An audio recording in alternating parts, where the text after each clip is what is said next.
when I first came in here, it was late afternoon. By the time we get up here, it was dark.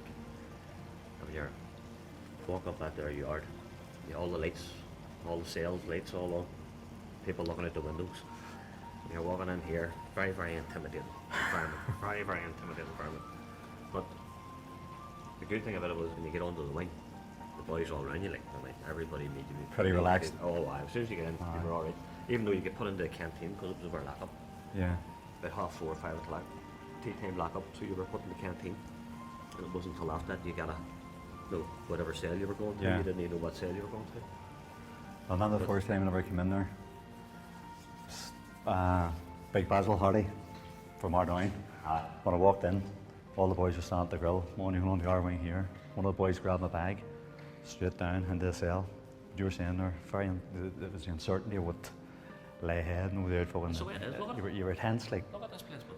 You know what I mean? It has that thing. Intimidating. Intimidating. It's Yeah. very intimidating. But when I went down, as soon as I went down there, I think all the boys were getting ready to roll the parcels. Aye. And at that time there was a party or something going on earlier on. They kept 2 of the bags. I think I got the word that we were coming onto the wing.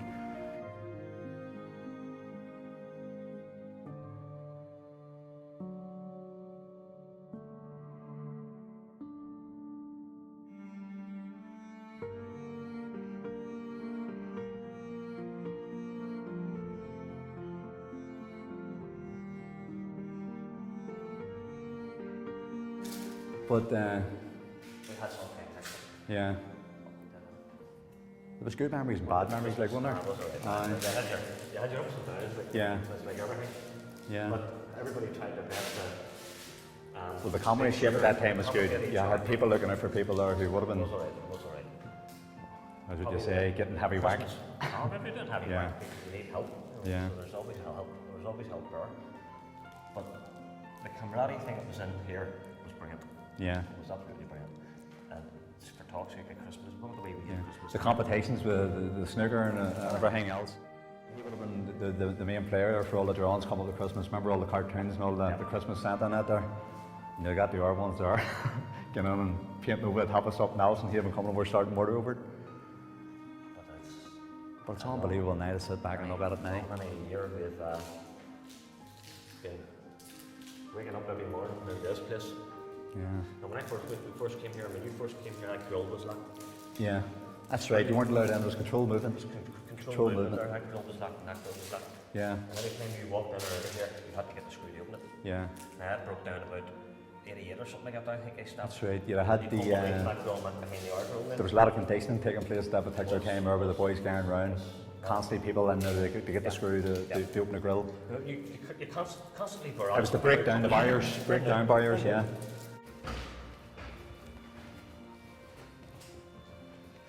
Cell 26.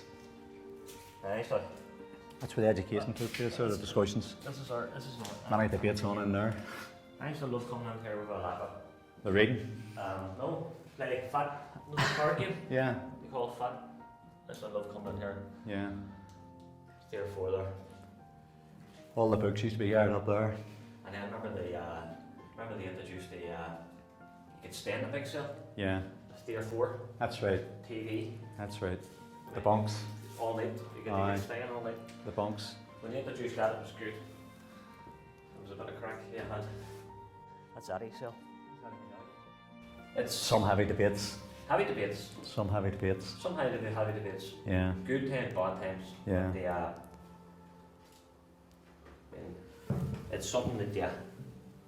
I mean, the experience here was unbelievable. I said to everybody, when I get out of this place, I actually missed it. yeah, Then, God's honest truth, I actually missed it because you became attached to. It became attached to so People. many people. Yeah, Do you know what I mean? that's right. And see, after a while, people even come to me and say, "No, send to me, you alright?" And all, apparently, it's sort of like yeah, you have their ups and downs. You have them outside there as well. yeah, But I actually missed this fucking place. Yeah. I didn't want it to come back again. I just missed it. I missed the people in it. because I think you spent that much time, you know what I mean? That's- Halfway. I got attached to Yeah. so many people within this Yeah. system here.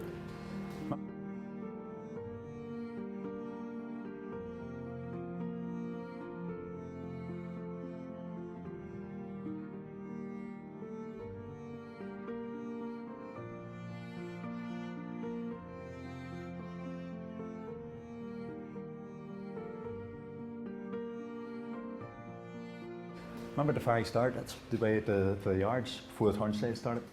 Aye. All the boys running out. That was us. That was our way out. Then they put that turnstile in. I remember in June 1980, it was coming up to my 5-1st pro, and I was on the wing with young Shawnee Bateson.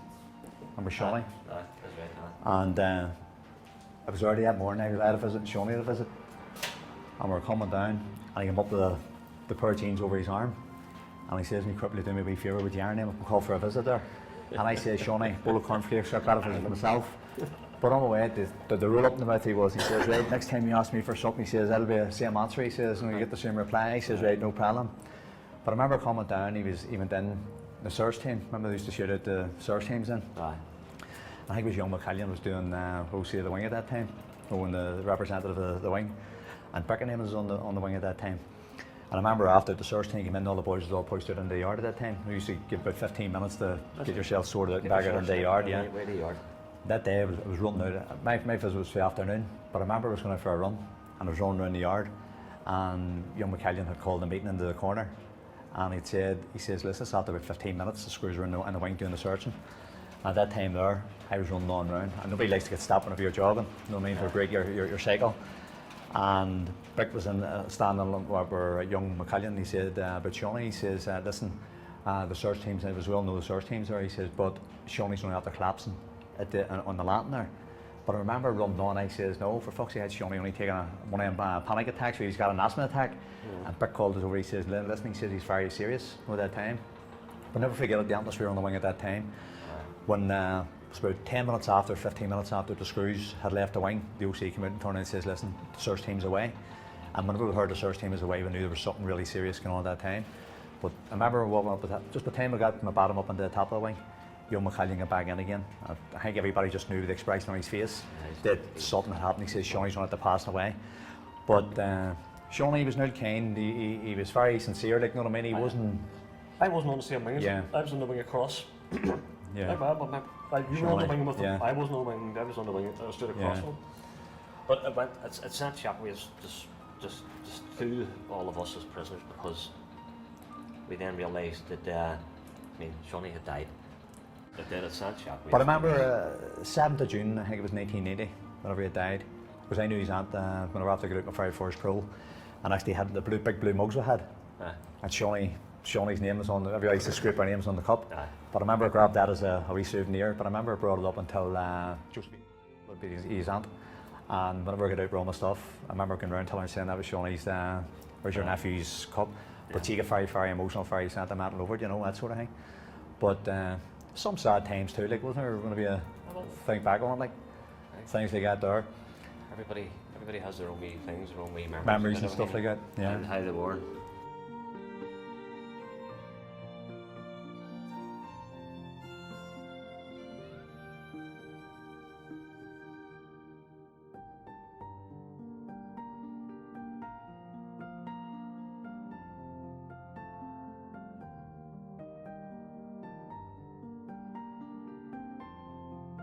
I remember that time where actually my man, I kept sending out word to Horn saying, "Tell her, look, listen, I need a guitar here." Brendan McClanagan, he was the main, him and Beckenham, who used to get together with the guitar net, and Tomboy with the board on, the flute net.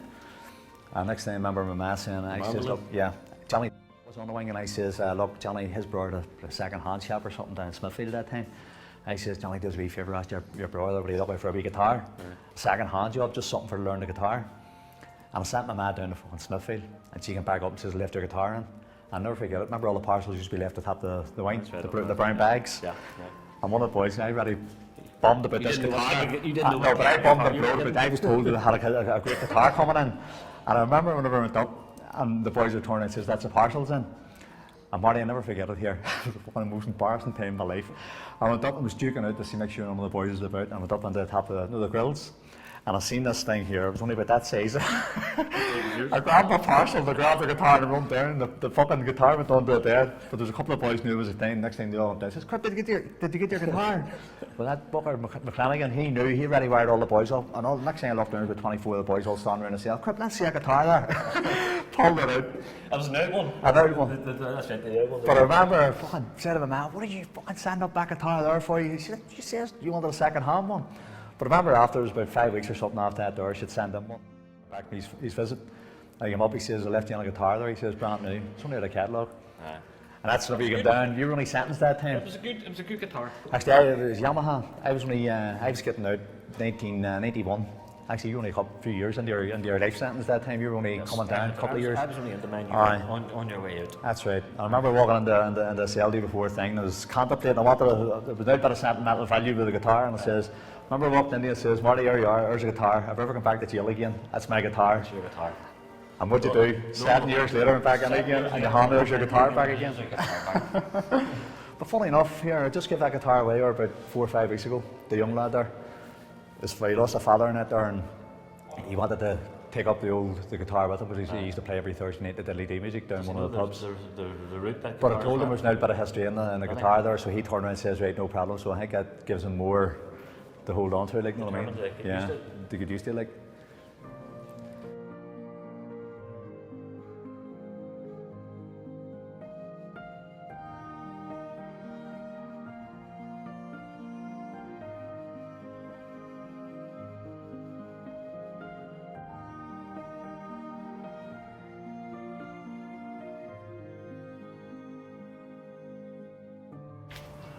Well, do you remember automatically, or whenever you get out, the process started around about 10 o'clock in the morning. The work started. You get up, get your breakfast. Probably done a bit of training, and then the work. Slapping out and all the rest of that, bits and pieces, and then the work started on the wing. So you would have had the boys out down doing the ablutions, doing the lanterns, stuff like that there. Themia.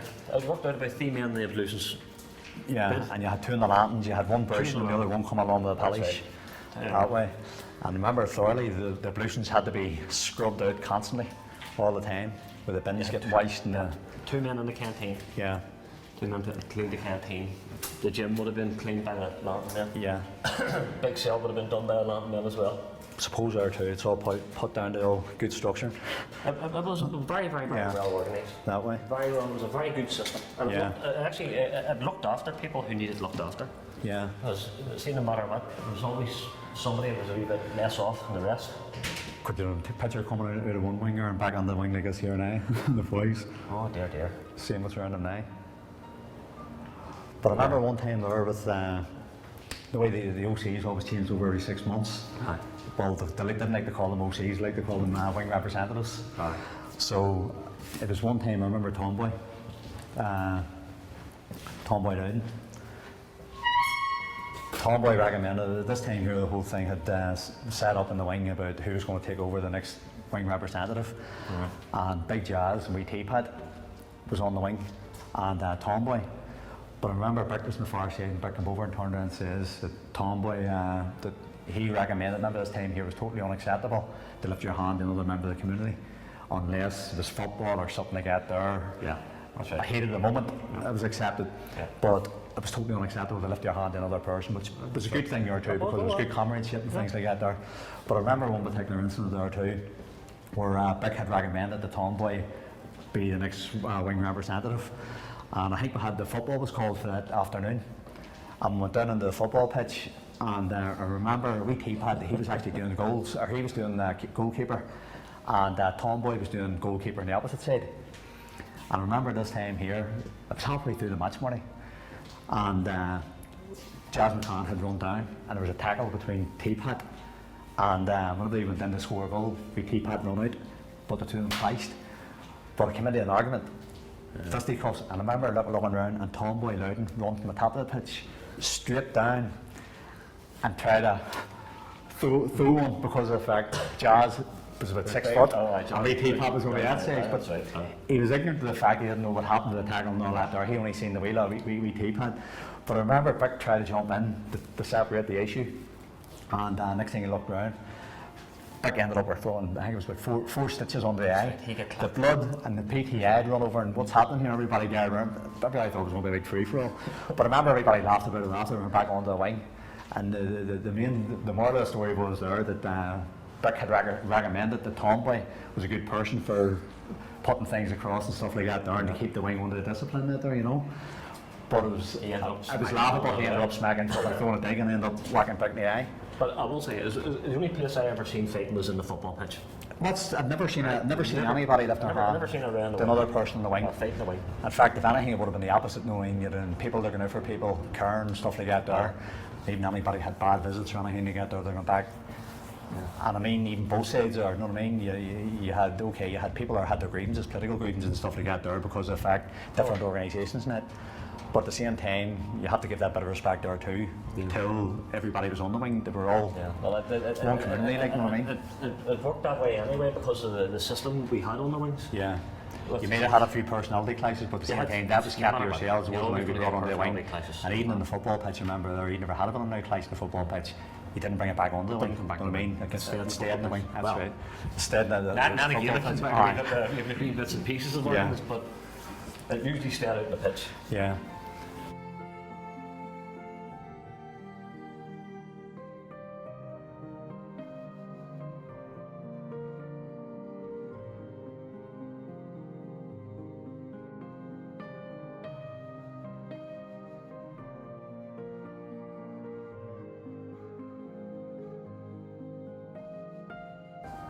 But reflecting back on it all now, you say to yourself, like, you know what I mean?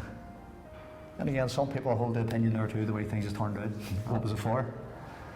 You know what I mean? Well, in my eyes, it was still worth it, you know what I mean? But at the same time, it's disheartening. Might have done it differently, or done things differently. Yeah. But this here, part of it here is something that it'll always stay with us, this here place. Like. Yeah. This place, we'll never do this place. But to be honest, we have to without it, even though for a lot of the boys and people who have shared a lot of times with in the wings net. But I think after I did get out, I switched off for a while. I think I had like a blanket. I would say for about a good 2 years, jail just didn't come into my head. I tried to, suppose there too, there was a lot of memories there, and there was a lot of bad memories and stuff like that there too. Yeah. But at the same time, I was more or less trying to switch off from what was going on. And then again, I had my own personal problems there too, on the outside and stuff like that there. I think you switch on. You switch on. When you were here There's times you'd be sitting in the house and I mean, something come on the news or something, and the next thing, bang, a thought comes through your head. And before you know it, you're sitting there with an iron, and she'd have a yarn, and she'd shout over, tell you, hello, are you with us here? But you're away into one of the Long Kesh or something that's going on. Exactly. Something that's happened or something that you remember and it's coming to mind. Yeah.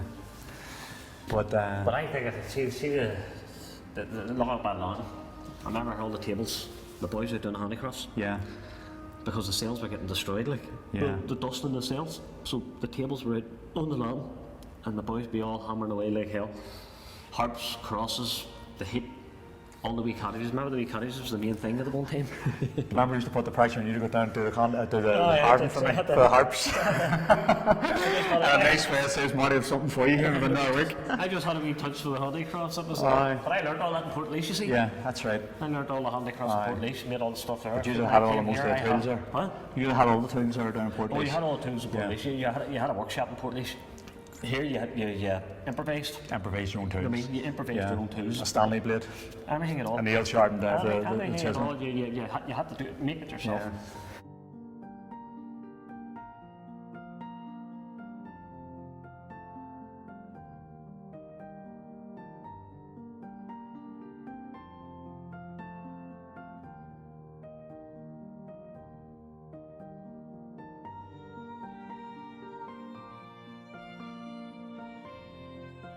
The date you got out, that was 7th of June. 7th of June. 99. I was you were one of the first ones in the INlA wing at that time. There was me, Eddie. Me, Eddie, and who? Big Onion. Big Onion. Big Onion was in, I think, about 8 years at that time. Yeah. Eddie was in 14, I was in 13. Yeah. or 15 maybe Eddie was in. But usually one of the longest ones are at their time, usually the first ones to get released. We were longest that time. But I remember after you went there, our numbers, actually they were going down all the time because we had, the numbers that we had there, we were 20 at the start when we were there. But by the time it was coming round, our own release, stuff like that there was, work there was about 13 and it started getting down and down and down. Yeah. But I remember the whole process of when it was taking place about the people getting released on their Good Friday Agreement. I remember you had to receive certain letters before you hit certain stages of the release. You went through a process. Until you were coming up to your PI. Process of that, yeah. And I remember that particular time there, because of the incident, they were finding it difficult for more or less find a date for myself and John and Sonny at that time for getting out. But at that time, as you know, it was great seeing the boys out there getting out, but we were coming up against a few difficulties on the wing because you had people getting, the jail was open on the 20th of July, or whatever it was get all the rest of the prisoners, the jail would have been emptied. And we were more or less concerned of what was going to happen to the three men because we were told here at that particular time that because of the charge we were charged for in the jail, that we had to serve 2 years continuous custody. And which meant it would have brought us up to October 2000. But I remember there was two other people who was under the same wing, affiliated the party, and they would have been on the wing at that particular time, but they didn't fall under under the terms of the Good Friday Agreement. And we were having more or less concerns about where they were going to put the people at that particular time. And I think it was two on the IRA wings who didn't fall under the terms of the Good Friday Agreement, and there was about 5 on our wing. But I think eventually, whenever they come up to ourselves here, Willie, he was the prisoner's representative at that time, and I remember Willie came up to jail and he'd said to us, he says, we've got good news and bad news. He says, they're going to release us, he says, but just had to serve 2 years continuous custody before, and I think the three of us walked off a visit doing cartwheels saying how we're going to get these 2 years in after we spent 17 years in jail. But I remember that time there, we were wondering what they were going to do. There was talk we were going to put us to McGabry, there was talk we were going to put us in different places here. But I remember after there was a bit of some sort of compromise, the IRA prisoners, they were accommodating the wing facing us, and we were in the other wing there. And there was one particular case there that we were more or less following with great interest. Seamus McCardle's case. He was done for the Canary Wharf, the bombing in England, and he was also brought over and charged with the sniper attack in South Armagh. But he was ready doing a sentence in England at that particular time, and we were told that we had to do 2 years continuous custody, which meant he would have fell under the same category as ourselves, which meant if he was getting out, then we would have fell under the same lines. But I remember the rumours were circulating that he wasn't getting out, and he was getting out, and everybody was keeping things to their chest, like the cards to their chest, and they weren't letting people know what's happening.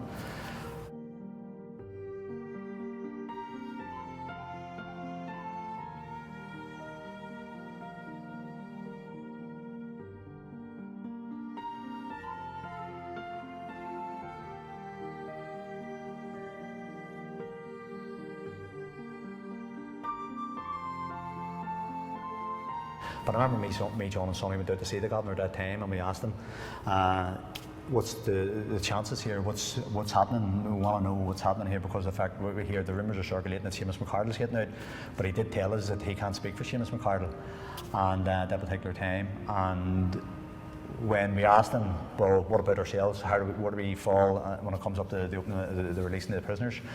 And he stated there, he says, you've got an opportunity. He says, you have an opportunity to walk out on the 20th of July with the rest of the prisoners, or else you can stay to the 20th of October. And we asked him, what's the reasons for it? And he had told us, he says, if you're going to fall under the category of the rest of the prisoners getting out on the 20th of July, he says, you would have to sign the Queen's prerogative at that time. So it was then we looked at each other and turned around and says, no. Rather than saying the prerogative, we end up saying no, we'll do the other 3 months in the jail. But I remember that time they were coming up to releases, all the prisoners got out. There was an emotional time. You had all the prisoners that were getting out from the different wing. I remember in particular Davy threw his arms around the 5 boys and gave us a hug. And actually, it's the first time that I actually seen a prisoner in the jail actually the 2 tears was coming down his eyes, and he was very emotional. And his words were that he was very sad to see. He's He was genuine. People behind, you know what I mean? That's... And he was leaving other comrades behind him, you know what I mean? And he was genuine when he was saying when he was going out to gate and things like that there. But we were just looking, all the boys were reading and everything to get there. And we thought at that time we would have been walking out with him, but under the circumstances we had to stay. But I remember at that particular time there, we were in contact, and we had to go out and request to see the governor's net there and ask them what the situation was. We were staying in Long Kesh because we were the only 5 prisoners that was left at that there time. But because of our situation, me, John and Sonny's in for the high profile case, the Billy Wright case. I remember he turned around and says, no, you to be the last prisoners. You to be staying 3 weeks until before your release in Long Kesh, because coming up to October, we're going to have to bring you down your last 3 weeks down in the McGilligan prison. But I remember walking out, before I got out, actually, at that particular time there, I had a visit there from one of the party members, Paul Little, just before, a couple of months actually, it was before release. And Paul had been up with an American, a young girl from America, who was more or less affiliated to the IRSP, the party. And this girl had been down seeing Dinkus McGee down in Portlaoise. And I would have knew Dinkus very well, as you know, the family, I'm close to the family in it. And he sent up word, the girl already says, look, I'm going up the afternoon here to see Crip. And his words were, tell Crip, tell him that don't be worrying. He says, me and him will be turning out the lights, and they'll be turning the lights out in Portlaoise, and Crip will be turning them out in Long Kesh. Ironically, I did end up turning them out, because as the Davis were walking out the grill, I remember me, John and Sonny, and we're walking out and we're pushing each other out the grill to see who was the last one going to walk out the grill. But eventually I walked out and closed over the gate. Remember the key we had, the chub lock for our own gate grill. And I remember closing the gate and I walked out, and I had one of the switches there before I went out and walked out.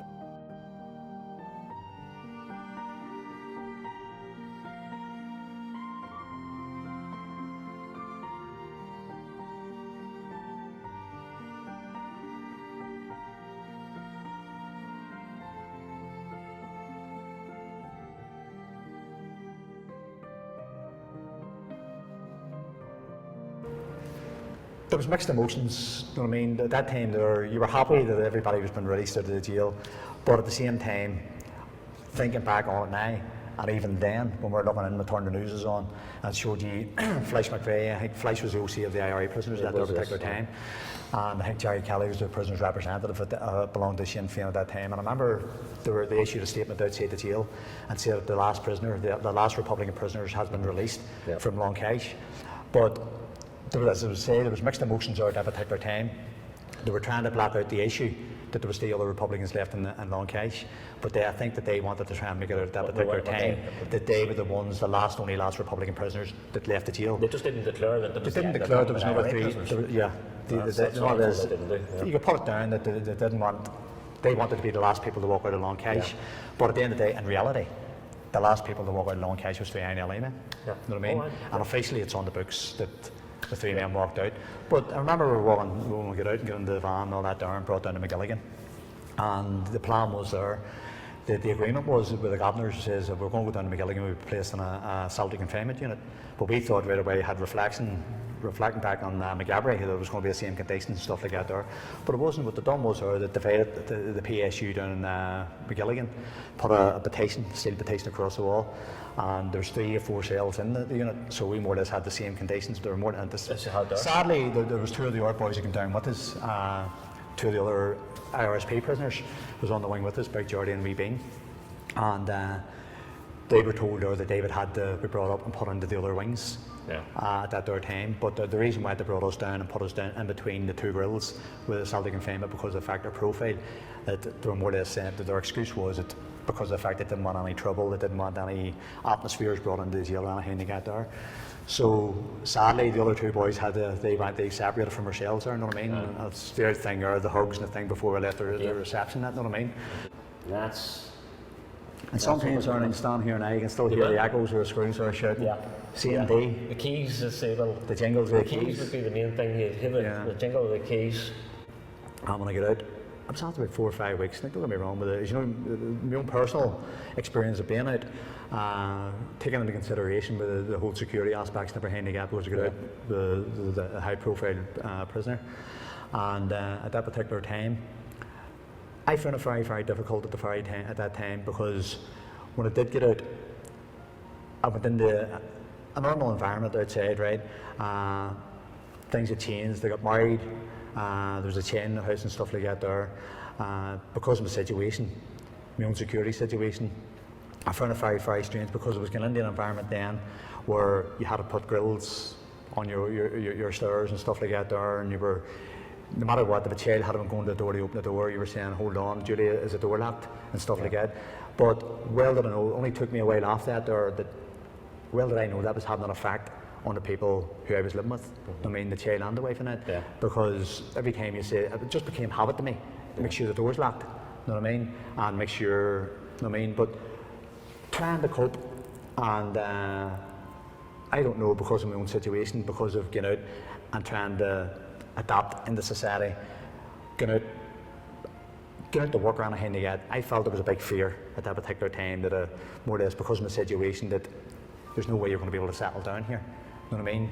Because even though that I could relate to people and get on with people well and stuff like that there, but I found because of my situation that it was a case of getting out and more or less because of your profile, oh here, look at this here, I don't like the thoughts of more or less here having to go and work with him or whatever it is you're going to do, no, in the building site or anything like that.